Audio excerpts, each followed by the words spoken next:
Infected by Martin Sargent is brought to you by Payless Shoes. More wow, more dazzle, more sparkle, more shine.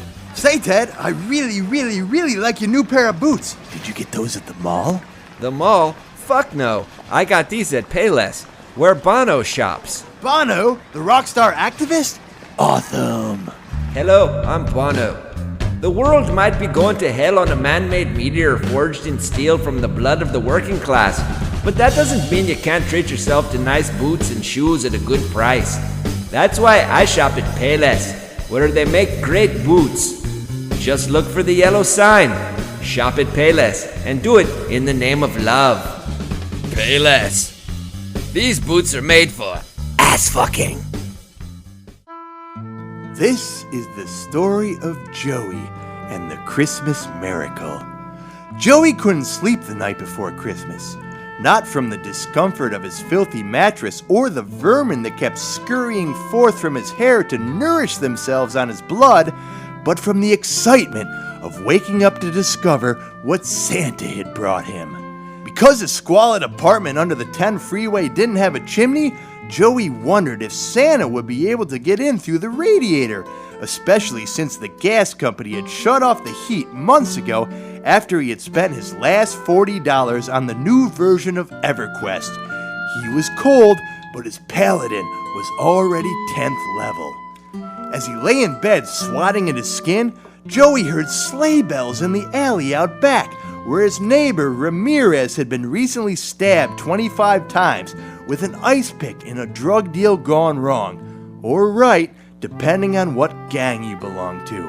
"Santa!" Joey yelled as he peeked out the barred windows. Sure enough, there in the alley was a fat old man with a white beard. Rubbing his eyes to make sure it wasn't one of the old drunks who lived in the alley in a box, Joey convinced himself it really was the jolly old elf Saint Nick and pulled his emaciated body through the bars into the litter-strewn alley. "Santa! Santa!" Joey yelled as he nearly pissed his Spider-Man pajamas for the second time that night. "Have you brought me a treat?" "Oh, Joey," said Santa, "I'm afraid no one will be getting Christmas treats tonight. The Crips in your neighborhood mistook Rudolph's nose and my red suit as a gang instigation and shot up all my reindeer with their Glocks. Now I don't know how I'll deliver all the presents to the children." "Don't worry, Santa," Joey said. "I'm a shapeshifter." As he began shaking his tiny bird-like frame in the alley, Joey was molting. In a poof of feathers and pixie dust, Joey transformed himself into a tiny sparrow. With a few peeps and whistles, he summoned all the bedraggled pigeons in the neighborhood, and with the slight Joey bird leading the way, the motley flock pulled Santa's sleigh and delivered gifts to all the world's children. And when Joey flew home, what did he find right there by the busted-up radiator? Medicine for his advanced case of rickets.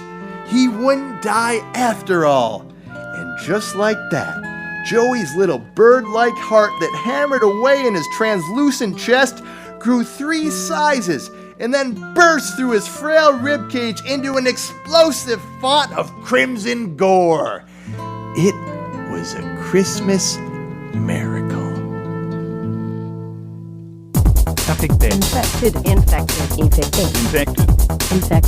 Infected. Hello and welcome to the Infected Christmas Special. I'm Internet's Martin Sargent. I'm here pounding the eggnog tonight with my pals Joey and the Gator. Hey, chums! Hey! Are you guys excited for Christmas? You bet you, Martin. I love Christmas. Gator, what are you going to do this Christmas season? I don't know. I'll probably drive around in my truck and drink peach schnapps, listen to the radio. I don't look at Christmas lights. I'm actually kind of lonely. Or I might go to the Shoney's, get some good coffee, hang out.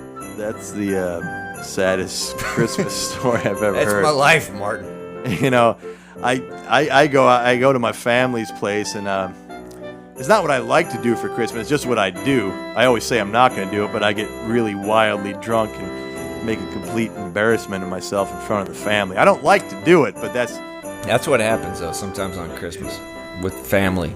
You know, it's Christmas. It's the holidays. You're It's a forgiven. time for drinking. That's what my family doesn't understand. It's a time to rejoice, and it's a time for forgiving. And it's a wonderful time of the year. I think everybody should be in the Christmas spirit no matter what. I don't buy into that old I'm blue at Christmas bull crap. Well, I've got the holiday spirit, and let me tell you, our Christmas gift to America is this infected holiday special. It may be the best gift you get this year, especially if your family is very poor. I used to have a gym sweater. I made it myself. I put a bunch of bottle caps and broken glass in there and chicken bones. It was nice. You made that sweater when you passed out in back of Rick's Bar and I Tavern. kind of just rolled around on stuff.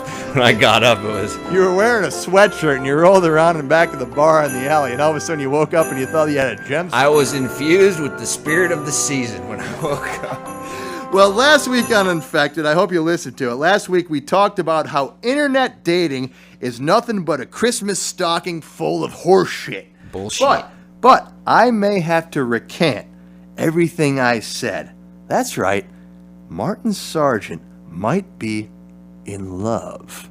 Are you serious? Yeah, in love with someone I met on internet. Tell us who, Martin.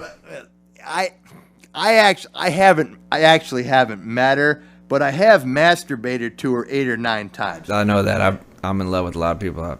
But here's the story, all right? The other day I go to martinsargent.com, which I don't own, and it's basically been held hostage from me by a series of shady opportunist bastards.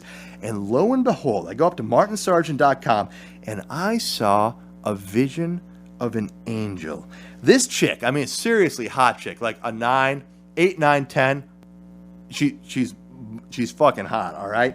She has apparently bought martinsargent.com and is using it to offer me a marriage proposal. Are you that girl on martinsargent.com with the dark hair? Yeah. I checked that out.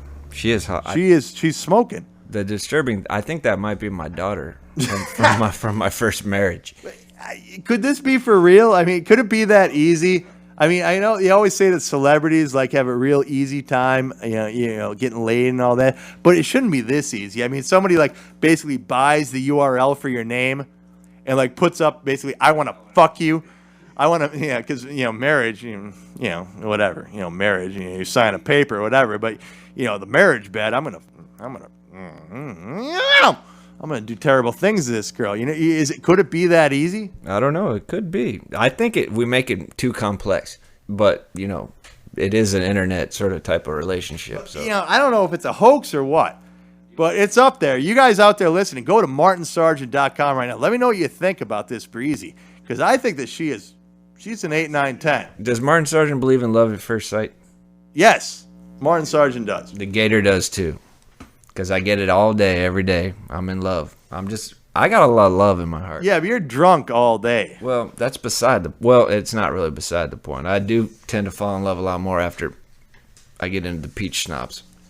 Okay, time for tonight's first check of the high-tech tech news ticker. A lot of you out there in Sarge world are probably planning on giving or will receive a cell phone this holiday season. I'm sure you're all pretty excited about it. But before you get too giddy, be aware that a new cell phone danger has been identified. That sounds horrifying.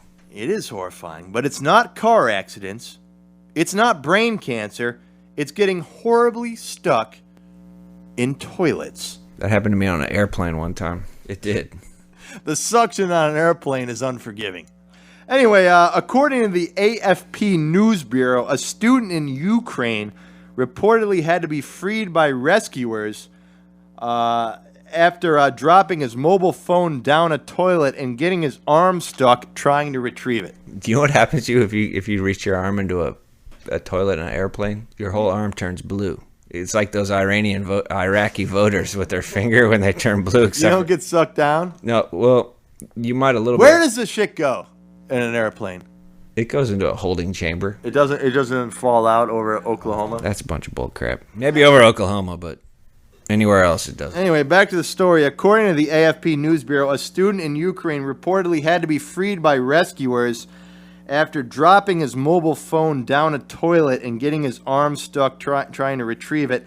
The man, a Lebanese national studying at Odessa's State Academy of Refrigeration, was trapped for 2 hours before being freed, the Interfax news agency quoted local police officials as saying. Those Ukrainians, they're always up to some kind of mischief. They always got their arm about ass deep into some kind of toilet, don't they? Those Ukrainians, it's like a Lebanese Ukrainian. Okay, a couple things I'm thinking about. I didn't even know that the Ukraine had plumbing, first of all. So in my mind, this is kind of a happy story.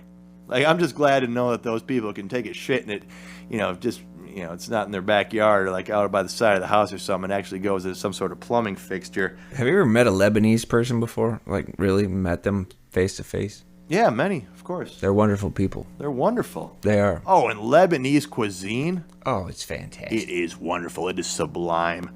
But here's a question: Would you reach into a toilet to get your cell phone? No, I would. Well, maybe it depends on how deep it went. But isn't a cell phone pretty much ruined once it hits the? It is. I actually did this one New Year's Eve. I remember I was all banged up on all kinds of shit. Seriously, and I was wearing a hoodie, and I had my cell phone in the pocket of the hoodie, and I sit down to try to drop a deuce. I was at that party, and it just went, and I reached in. I was elbow deep in that toilet, man. It was awful. Did you get the phone working again? No, the phone never worked again. Well, see, that's why you probably shouldn't reach in there. It depends. Of course, you're going to try. When I was reaching in, I was trying to think about what the cost-benefit analysis was. And I thought to myself, what would I do to reach into this toilet? And I came up with this.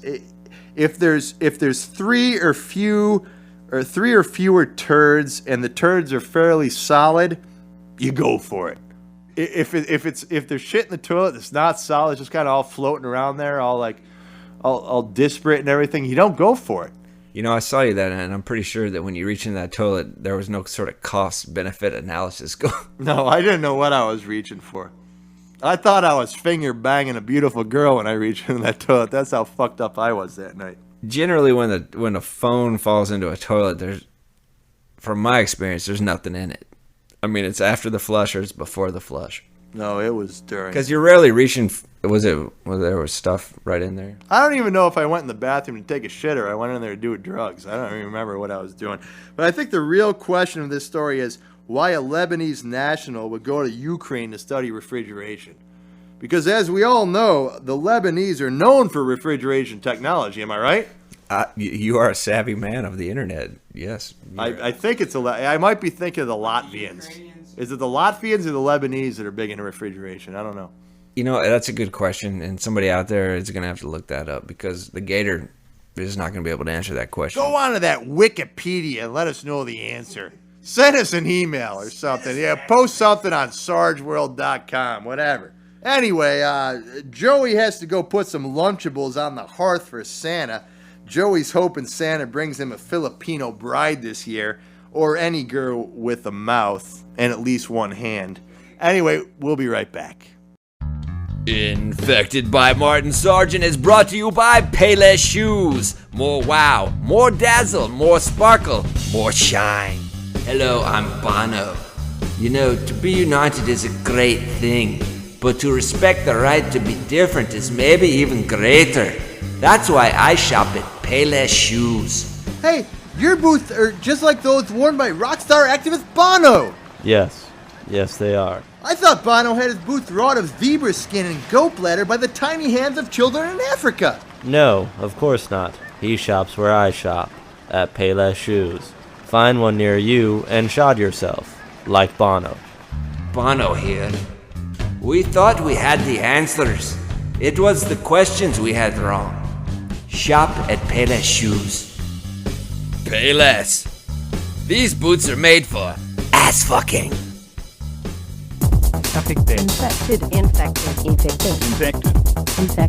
Infected. Welcome back to Infected. Time for another check of the high-tech tech news check. Oh! A lot of you out there in Sarge World are probably planning on giving or will receive a video game this holiday season. I'm sure you're very excited about it. Before you get too giddy, be aware that a video game danger has been identified. It's not carpal tunnel syndrome. Is it obesity? It's not obesity. It's losing control of all bodily functions and foaming at the mouth.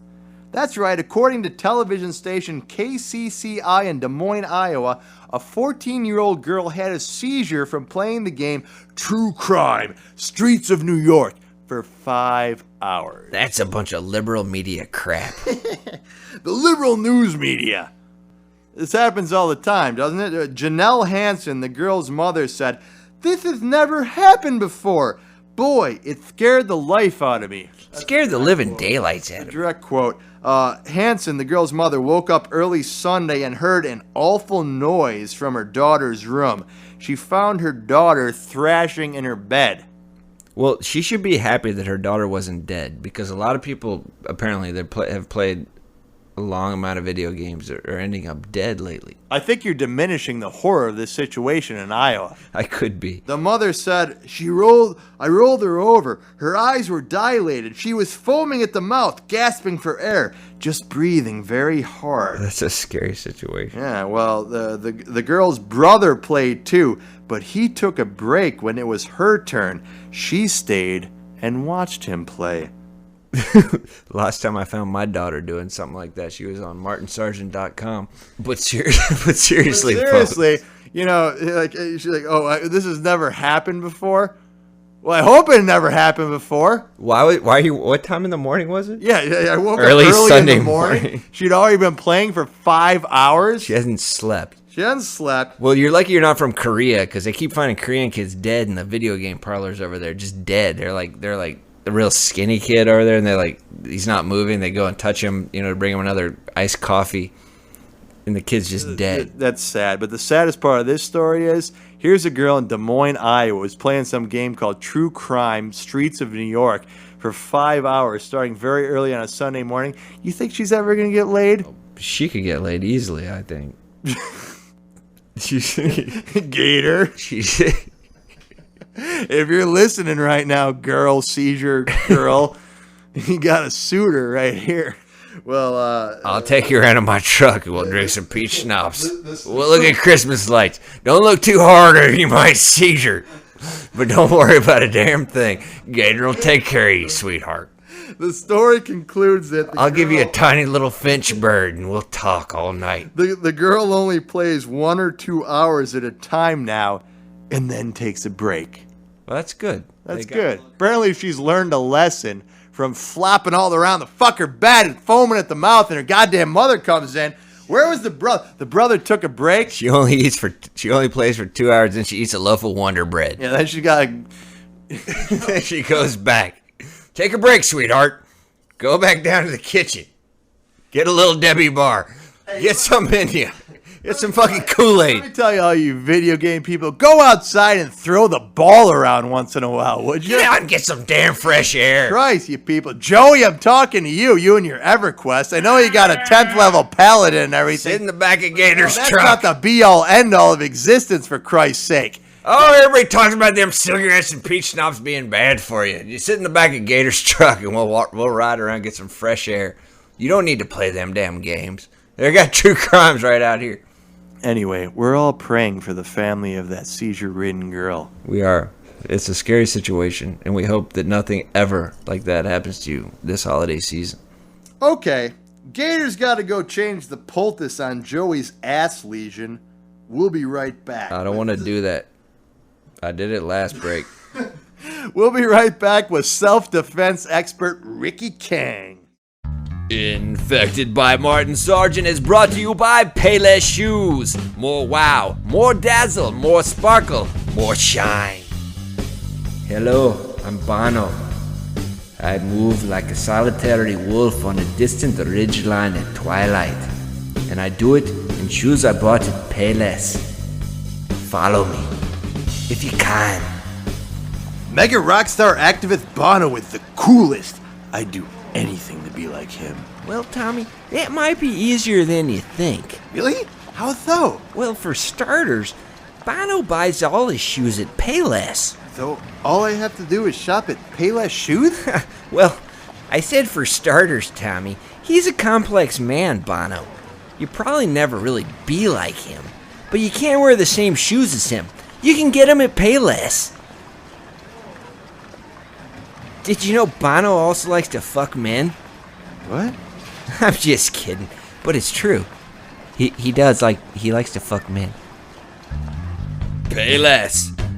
These boots are made for ass fucking.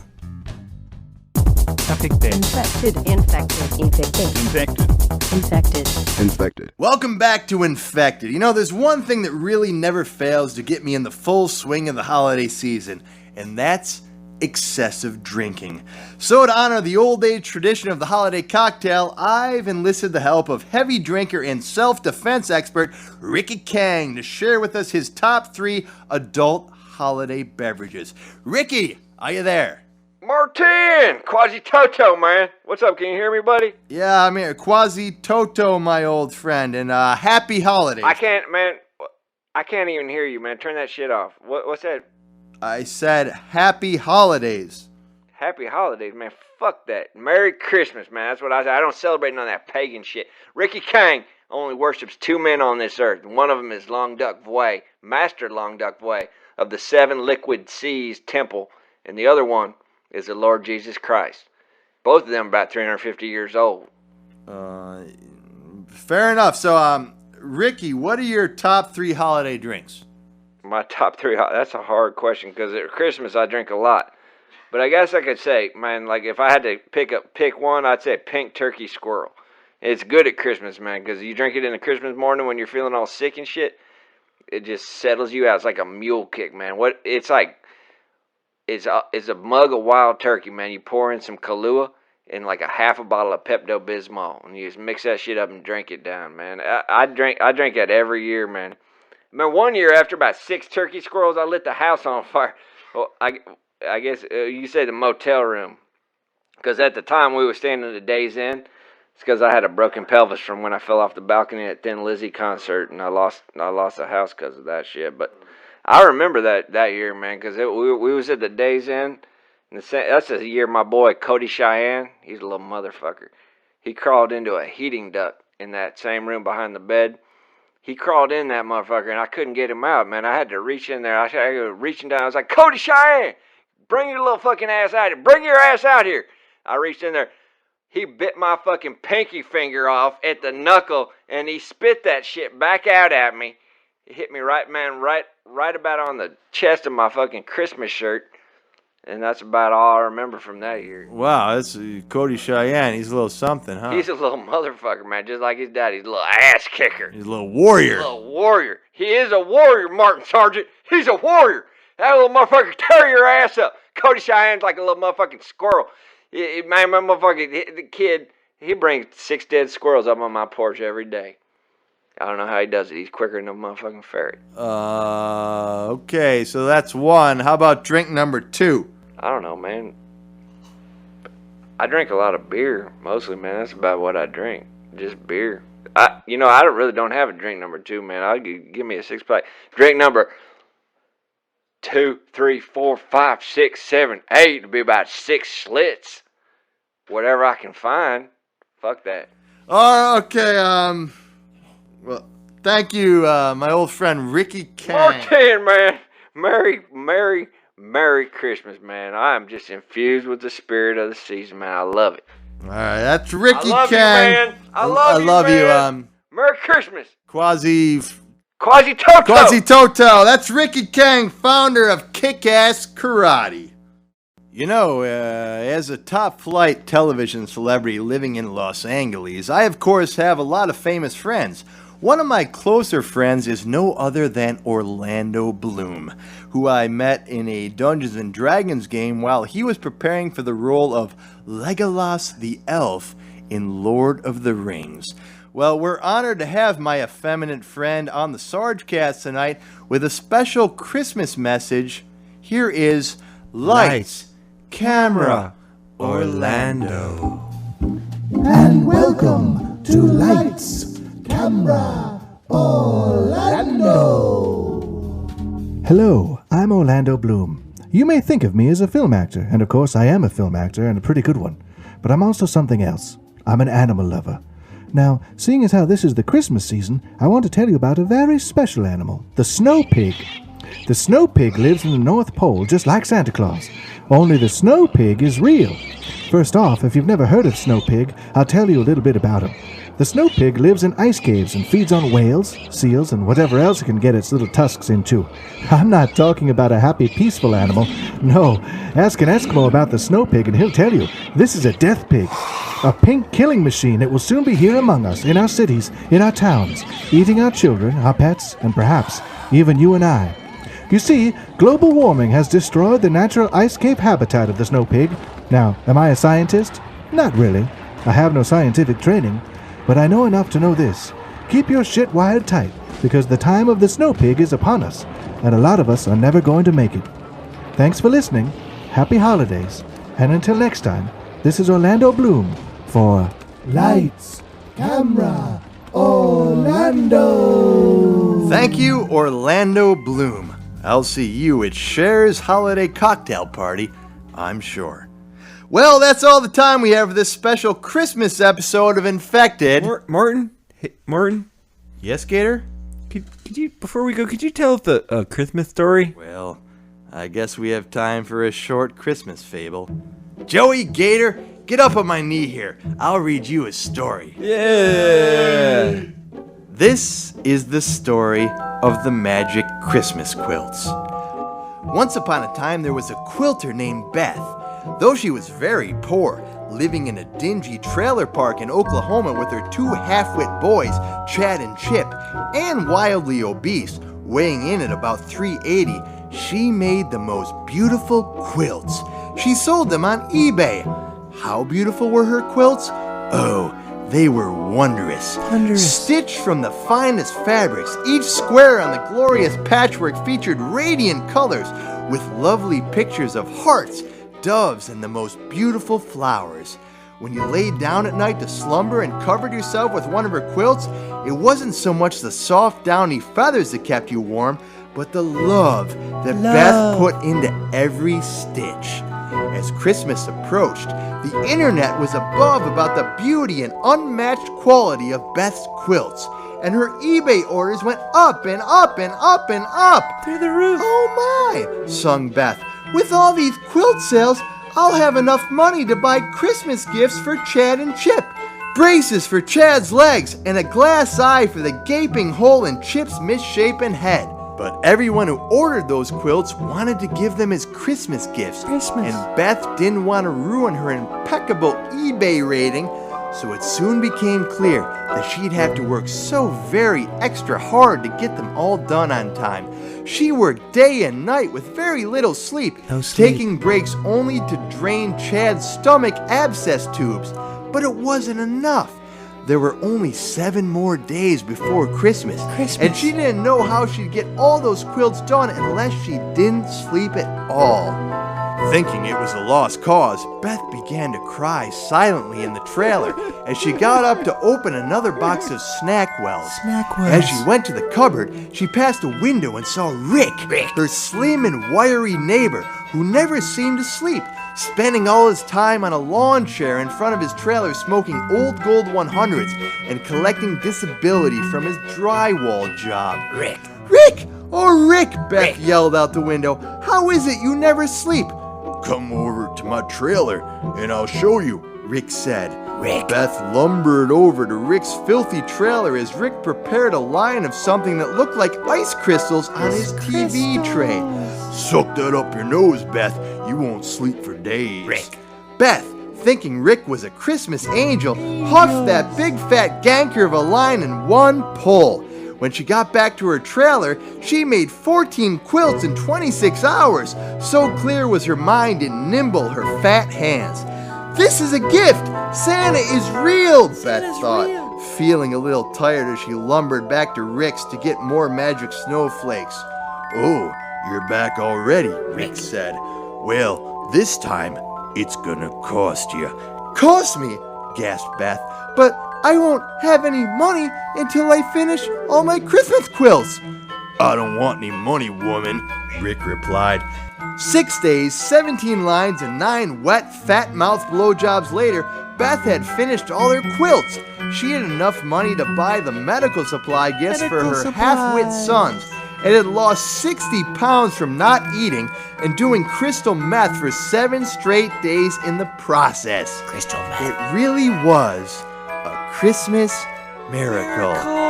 The end. Did you guys like the story? I thought it was Beautiful. kind of sad. Yeah, it's a great story. Well, that's the Sargecast. Thanks to our friends Ricky Kang, Orlando Bloom, and you for listening. Merry Christmas, and we'll see you at the bar. Thanks, Bono. Infected is brought to you by Payless Shoes. More dazzle, more sweat, more charm. If you're still listening now, you're infected. You're kind of a dirtbag, but we still love you because it's Christmas time, and Christmas is a time for being Christmassy and just enjoying yourself. Really, really spreading the cheer of the season. Infected. If you're infected, you're infected. Tough shit. We'll see you next time on Infected. Gator, shut the fuck up. Infected is written by Martin Sargent, Jay Speeden, and Stuart Engesser. Joey Jean-Philippe Sanchez-Rabier on controls. For more, go to sargeworld.com.